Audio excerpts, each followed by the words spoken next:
வணக்கம் அன்பான உறவுகளே, நாங்கள் சுகமாக இருக்கிறோம்.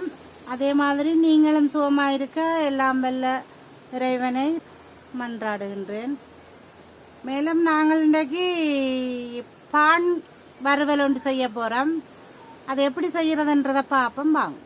பான் வறுவல் செய்கிறதுக்கு நாங்கள் முதல் அரை ராத்தல் பானை பிரித்து பிரித்து வச்சுக்கிறோம், சின்ன சின்ன துண்டுகளாக. அரை ராத்தல் பான்.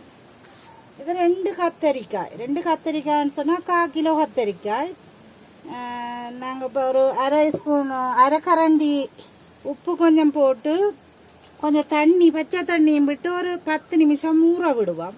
ஏன்னு சொன்னால் இந்த கத்தரிக்காய் காரல் எடுக்கிறதுக்காக தான் ஊற விடுறதா. முதல் நீங்கள் வெட்டி ஊற விடுங்க.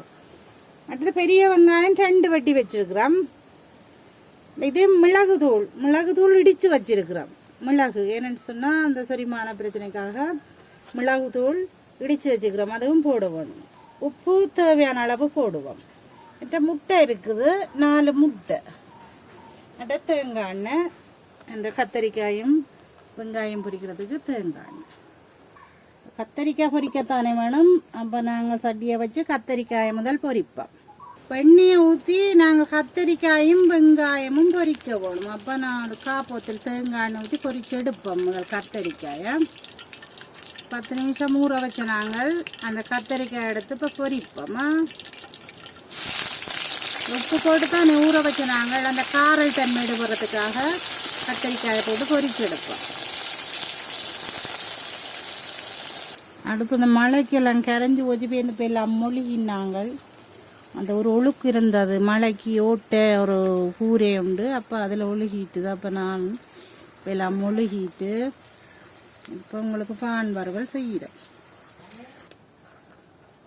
முட்டையை அடித்து போட்டு நாங்கள் இப்போ அடித்து ஊற்றி போட்டு இதுக்கு கொஞ்சம் மிளகுத்தூளும் உப்பும் போட்டு நல்லா கலக்கி அடித்து போட்டு வறுக்க வேணும். அப்போ அதுக்காக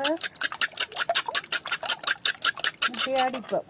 அதில் முட்டைக்கு நீங்கள் ஒரு இவ்வளோ காக்கரண்டி போட்டால் காணும் மிளகுத்தூளையும் போட்டு தான் அடிங்க. மற்றது உப்பும் இவ்வளோ காணும், காக்கரண்டி காணும் உப்பா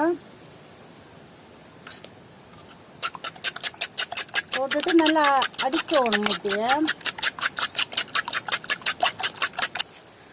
கத்திரிக்காய் பொன்னிறத்தில் பொரிய மட்டும் பொரிக்க வேணும்.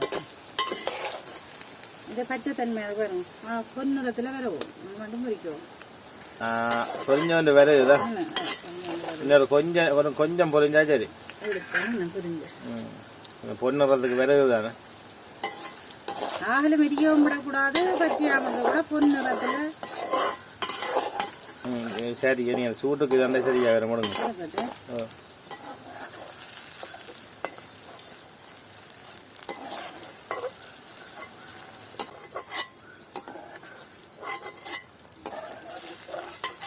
இனி வெட்டி வச்ச பெரிய வெங்காயத்தை போட்டு வதக்குவோம். பொரிக்க கிடக்கு. ஆகலும் பொரிக்காமல் கொஞ்சம் பொன்னிறத்தில் இந்த நிறத்தில் வரைக்குள்ள பொரிச்சு அள்ளுங்க. வெங்காயத்தையும் நல்லா எரிய விடாமல் பொன்னிறத்தில் எடுங்கோ. எண்ணெயை வடிச்செடுக்கணுமா, எண்ணெயோடு எடுக்காமல். அப்புறம் கறி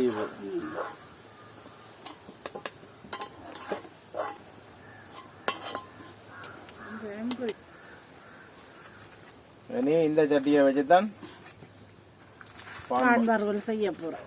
இனி இப்போ நாங்கள் முட்டை வறுக்க வேணும். அதுக்காக நாங்கள் இப்போ கொஞ்சம் எண்ணெய் விடுவோமா. கணக்க விடாத இங்கே ஒரு சொட்டு ஒரு 2 தேக்கரண்டி எண்ணெய் விட்டால் காணுமா. எண்ணெய் கொதிச்சுட்டுது. நாங்கள் இப்போ பாருங்க இந்த அடித்த முட்டை இதுக்கு மிளகுத்தூளும் உப்பும் போட்டு நாங்கள் ஒரு காக்கரண்டி மிளகும் தூளும் காக்கரண்டி உப்பும் போட்டுறாங்க. கலக்கி அடித்து போட்டு இந்த விட்ட 2 கரண்டி எண்ணெய் தான் விட்டேன் நான், சின்ன மேசா கரண்டியால். அதுக்கு இந்த முட்டையை ஊற்ற போகிறோம்.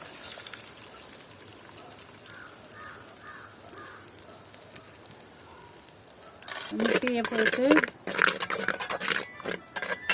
வறுப்போம்.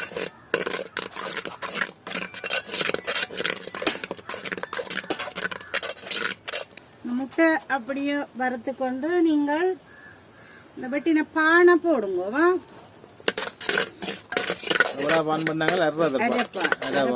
அரபானை போட்டு முட்டைக்க போட்டு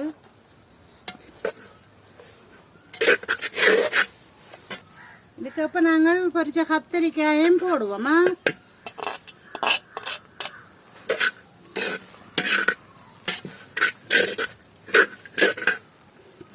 பொரிச்ச வெங்காயத்தையும் போட்டு நாங்கள் முட்டைக்க போட்டு உப்பு போட்டு தான் அடிச்சுறாங்க. நாங்கள் உப்பு விட வேண்டாம். இனி எடுத்த விட்டீங்கன்னு சொன்னால் உப்பா போடும். முட்டைக்கே அடிச்சா காணும். பான் வறுவல் ரெடி ஆயிட்டு. இப்படி நீங்களும் செய்து பாருங்க. அந்த பான் வறுவல் இந்த மாதிரி செய்தான்னு சொல்லி நேரம் எடுக்காது தப்பன்னு செய்திடலாம். இனி நான் இறக்க போறேன். இறக்குவோம். காலைல சுட்டு போறேன்.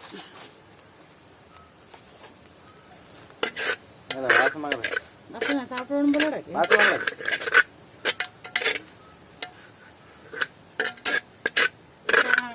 அடிப்ப ஹூப் எடுத்து ஐயா நாங்கள் பான் பர்கர் செய்திருக்கிறோம். இந்த பான் பர்கர் பிடிச்சிருந்தால் லைக் பண்ணுங்க, ஷேர் பண்ணுங்க, கமெண்ட் பண்ணுங்க, சப்ஸ்கிரைப் செய்து பெல் பட்டன் அமர்த்துங்க. அப்போ தான் நாங்கள் செய்கிற வீடியோ உங்களுக்கு வந்து கொண்டிருக்கும். நன்றி, வணக்கம். மீண்டும் அடுத்த வீடியோ உங்களை சந்திப்போம்.